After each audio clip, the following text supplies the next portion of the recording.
Welcome to The Cosmic Codex, exploring our science fiction universe. With science fiction author Brian Scott Pauls. AI voiceover created using Mike Monster. Hello, everyone. I'm Brian, and this is the Cosmic Codex podcast episode for Thursday, August 27, 2026. Have a couple of new segments in this episode, starting with what I'm reading. So recently I have finished reading Light from Uncommon Stars by Rika Aoki. It's a otherwise award winner. Our Boreality by Rebecca Campbell, a winner of the Ursula K. Le Guin Prize for Fiction. 36 Streets by T.R. Napper, an Aurelius Award winner for Best Australian Science Fiction Novel. The Black Hole by Alan Dean Foster, The Wind Through the Keyhole by Stephen King, and I'm currently reading For Love of Mother Not by Alan Dean Foster. So, of these books, Light from Uncommon Stars is well written. It does a lot of things really, really well, including conveying the joy of music, specifically the violin, and the uh, the experience of growing up trans in an immigrant community in the United States. These things, I think, add tremendous pathos to the narrative, and they are the reason to read the book. There are some things that I did not care for about it. It's kind of a mashup between a Faustian tale of a violinist who makes a deal with a demon, and a science fiction story, which is, more or less repurposed Star Trek. I'm a science fiction guy, and I didn't care for the science fiction story. I didn't think it really added anything. There was a romance element that was bound up in it, but that could have been handled differently. I wasn't sure why the science fiction was there. So I'll be reviewing this one in the future, and I'll have more to say about it then. Our Boreality by Rebecca Campbell is a book about the effect that climate change has on the northern North American continent, the northwestern part of the North American continent in the future. And it is a set of interlinked novellas sharing cast members and characters that are related to characters in other earlier novellas. Really, really good, not long, something that you can get through very quickly, and both comes across as a realistic assessment of climate change, and yet somewhat hopeful to how the planet and humanity will respond to it. 36 Streets is a cyberpunk narrative, and it is set in a future war-torn Saigon in Vietnam. China has basically declared war on Vietnam, and the protagonist is a hard-bitten female anti-hero who works for the biggest gang in an area of Saigon known as the 36 Streets. This is, for the most part, very, very well written. It had a style that wasn't entirely to my liking. The author liked to have sentences that were just kind of snippets of the way that he would explain something. So instead of saying, the air was heavy with the smell of smoke, he would just write the smoke, would just write the smell of smoke in the air. And there were just many, many sentences like that. I found it disjointed to read. But the overall story was well done. I do think that some cyberpunk readers will think there is not enough cyber in it. It is there. Primarily takes the form of a first-person video game that you're immersed in via essentially direct interface with your brain. But in terms of uh, hacking the net, like there are in a lot of cyberpunk narratives, that really isn't there so much. The Black Hole from Alan Dean Foster. This was a guilty pleasure for me. I found myself missing some of the books that I had read as a kid. One of those was The Black Hole, which I really, really enjoyed reading. It was obviously the novelization of the movie, but I think, even though Foster was more or less following the beats of the script, I think he really went above and beyond, turning it into a true science fiction story, science fiction literature. Not not out and out hard science fiction, hard-ish science fiction. I had to actually stop and look up at one point how he describes the interior of a black hole, and found that it did match the science of the time. And I thought that was well done, and that re, that validated what I remembered liking about the book, which is I learned some things in this book that became part of my understanding of the science of black holes, which turned out to be a pretty good foundation. The Wind Through the Keyhole. This is part of the Dark Tower trilogy. Dark Tower is a mashup, primarily a weird Western. You could call it a fantasy Western. It has a science fiction element. Science fantasy would probably be the best way to describe that aspect of things. But definitely in the world of the Dark Tower, it is basically what's left over after the collapse of a highly technological society, and those elements pop up in The Wind Through the Keyhole.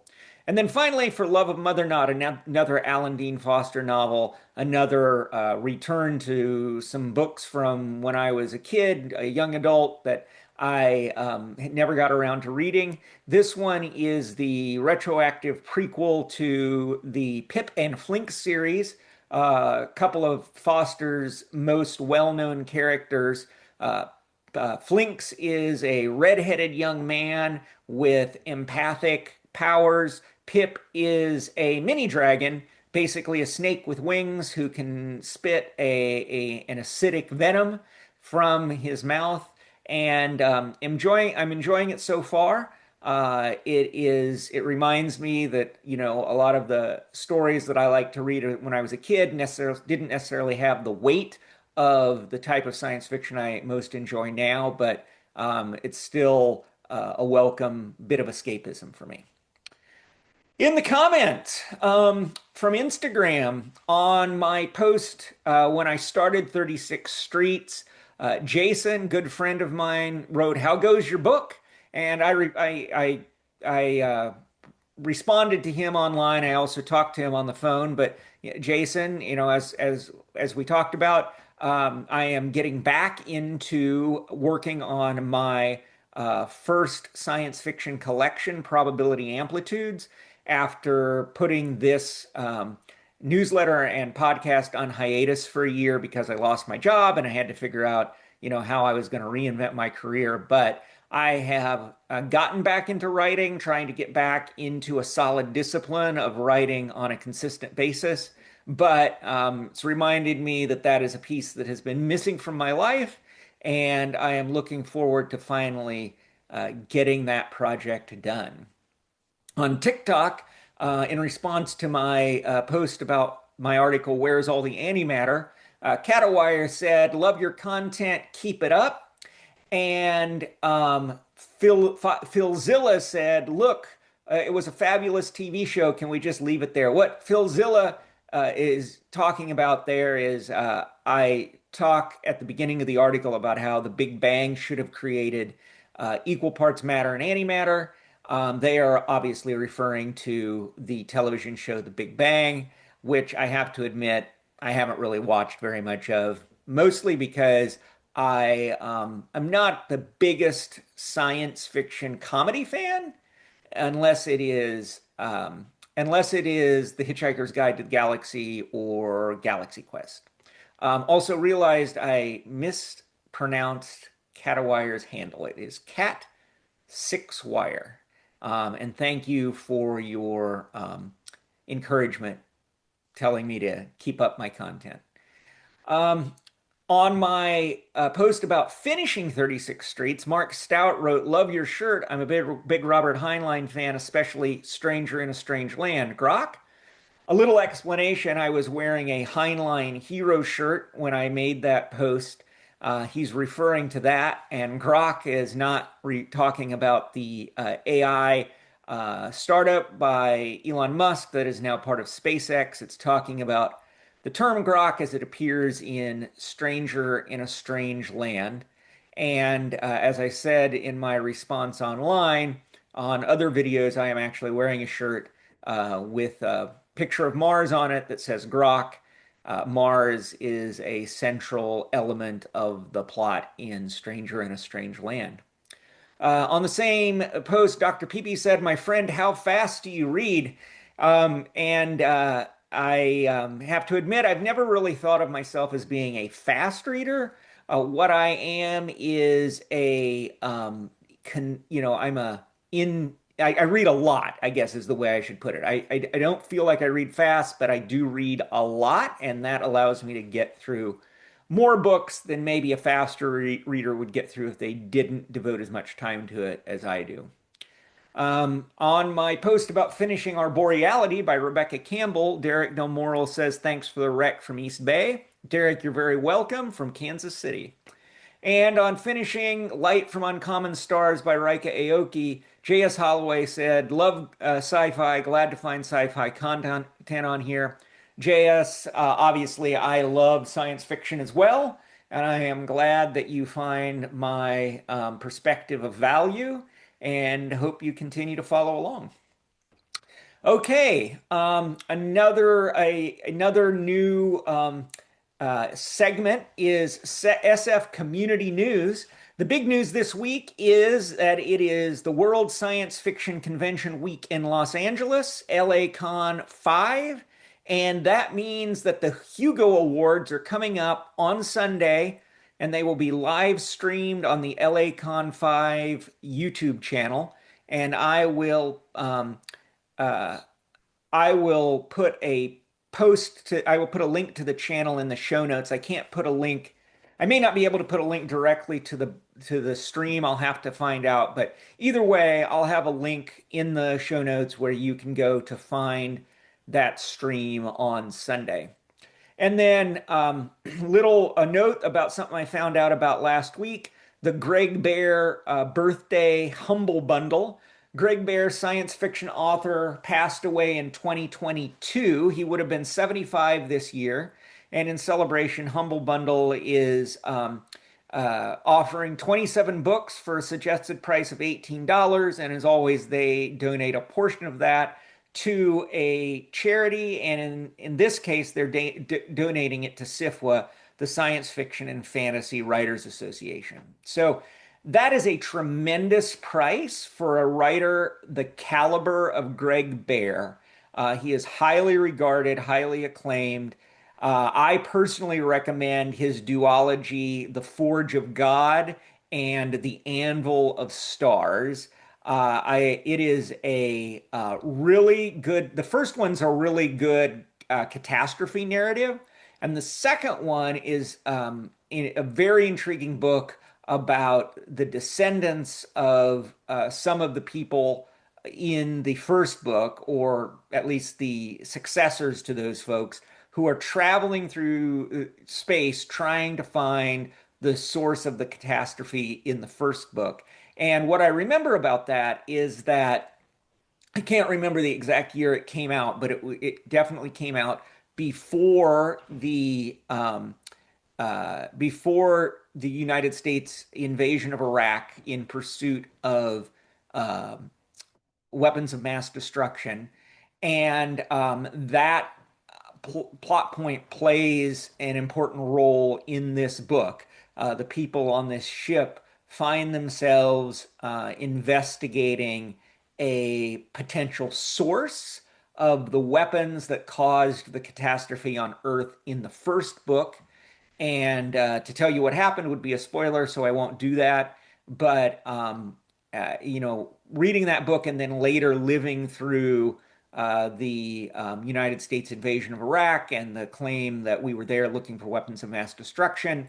Felt a little bit like deja vu, and I think spoke to Greg Bear's powers as a writer and portrays him as someone with a lot of foresight.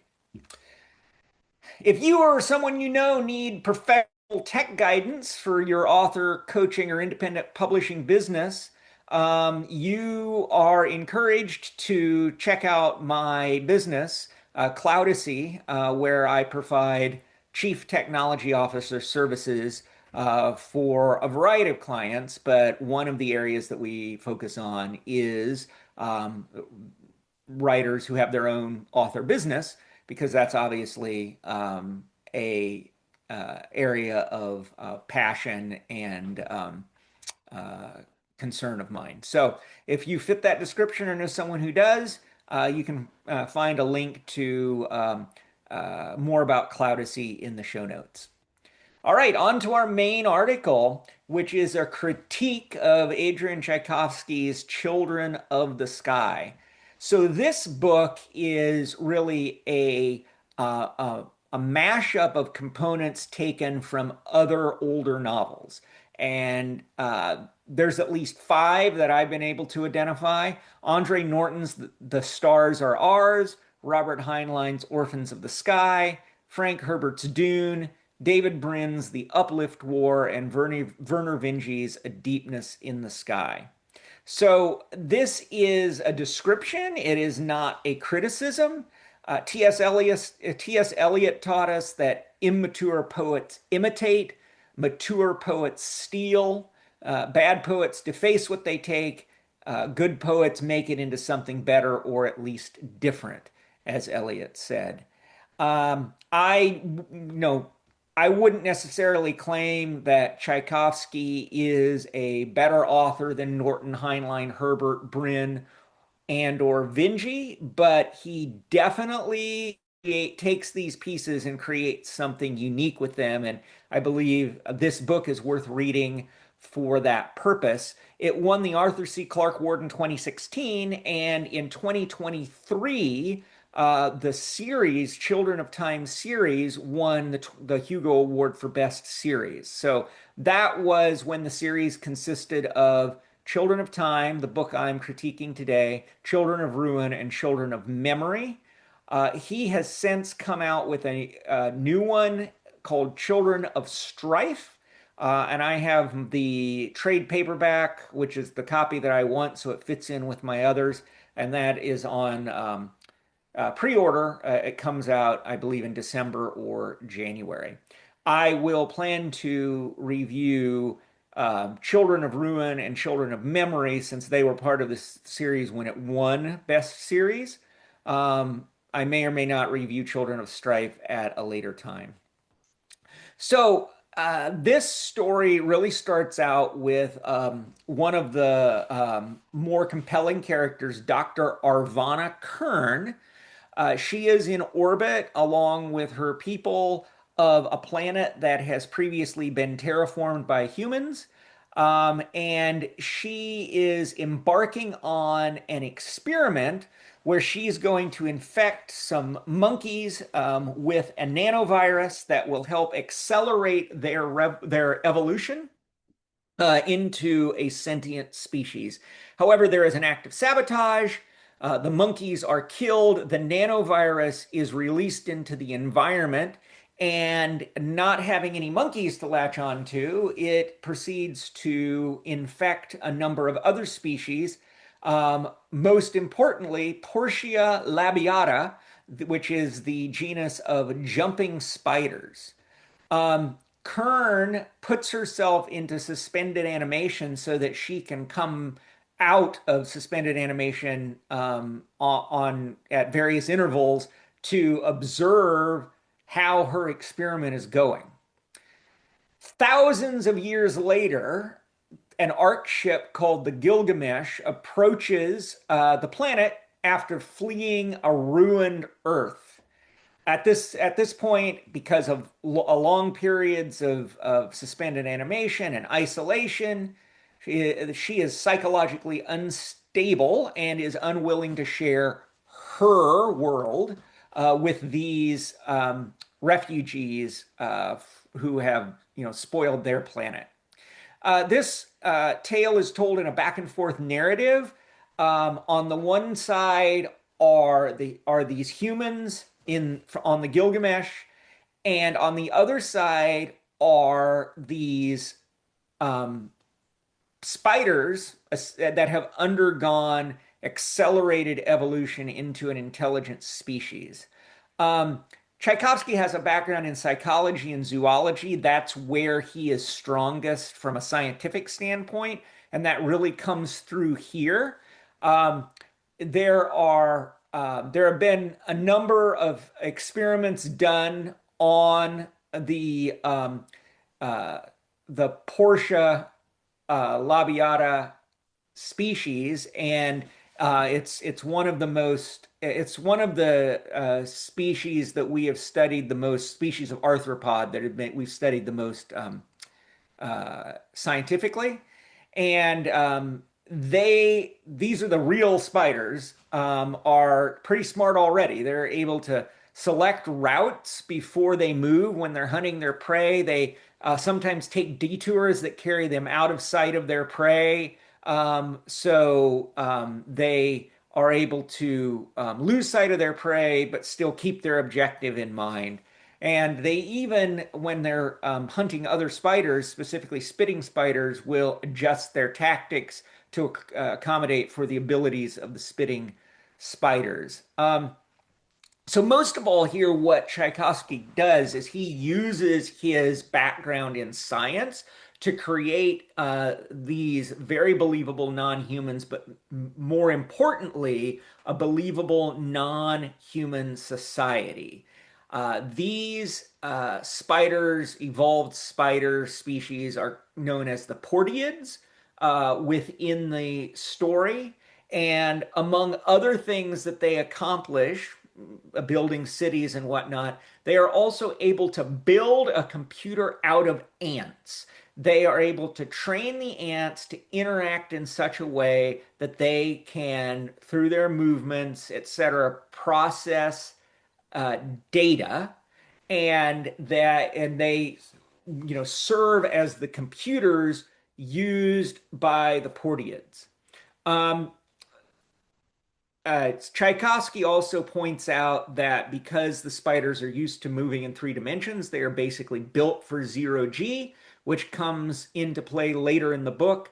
And this ends up being a really nice nod to Ender's Game, where Orson Scott Card has Ender learning to navigate in the 3D space of the battle school. And this is all captured in a phrase that Ender teaches his fellow students, which is when you're in a zero G environment, you have no up or down, but the human mind needs an up and down.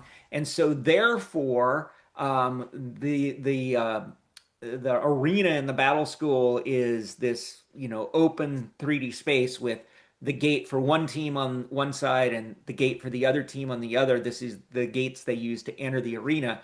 And so, in order to help his team orient themselves, he trains them in the mantra, the enemy's gate is down. So, if you need to figure out what down is, you like home in on this landmark, which is the enemy gate. That's your down. Now you have an up, down, left, right, and you can navigate in a zero G environment.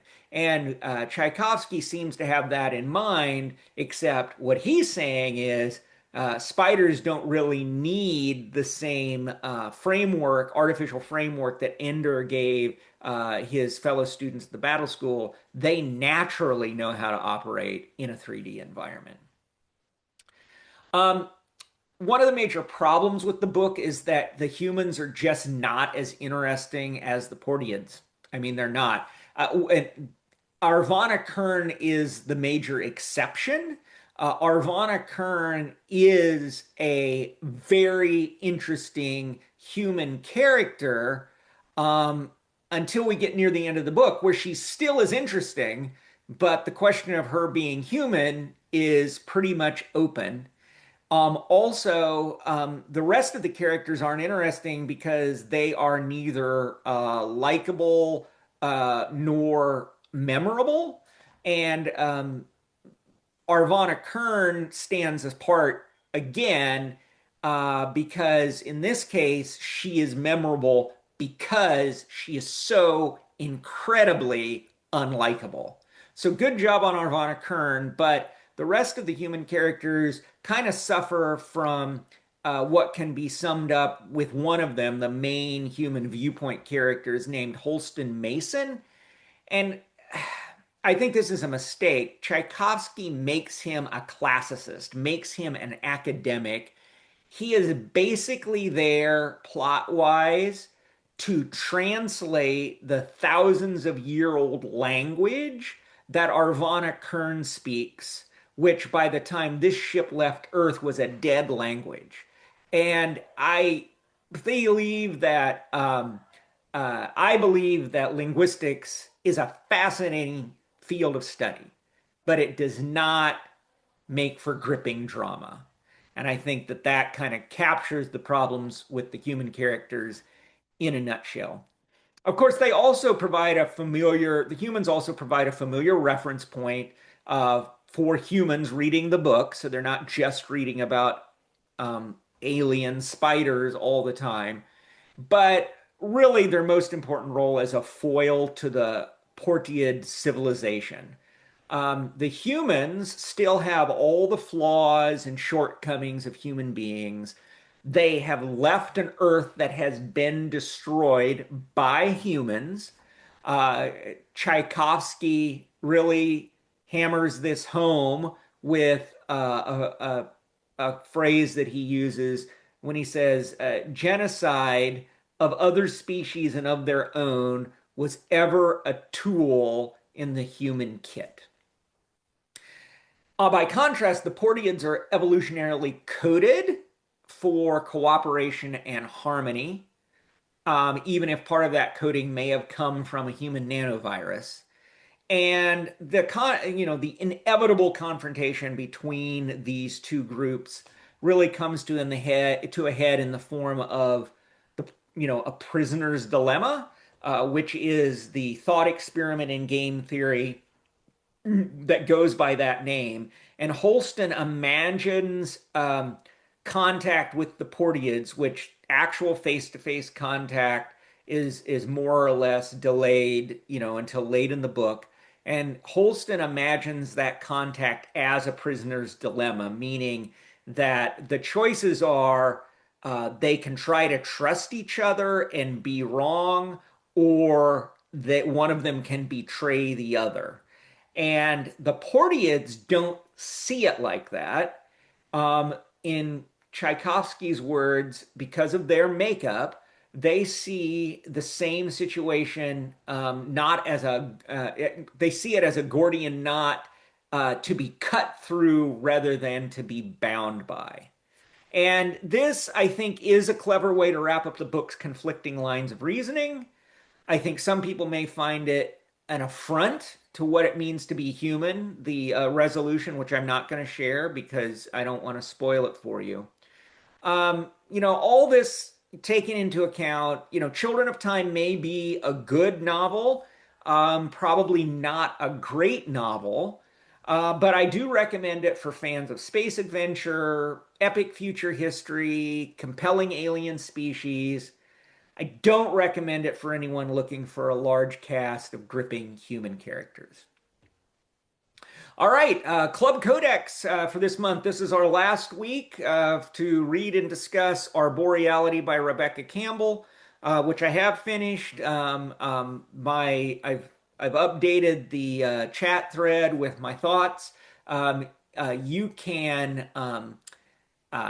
You can see what I've said and contribute yourself by going to thecosmiccodex.com, sign up for a free subscription. Scroll down to where I discuss the Club Codex section below the text of this article and just click discussion thread. You can get in there, see what I think before I write a critique about it. Share what you think, ask questions, whatever you want to do. No, you don't have to have read the book or finished the book to participate. Just glad to have you part of the discussion.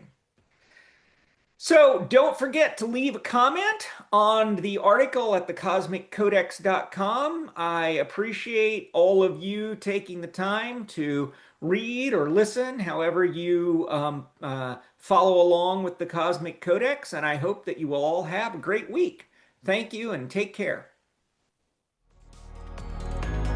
Artificial intelligence tools performed multiple tasks in the creation and publication of this podcast.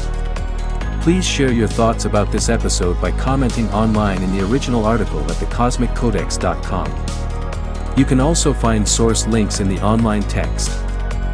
Don't miss an article. Subscribe today to the Cosmic Codex email newsletter at thecosmiccodex.com. Thank you for listening.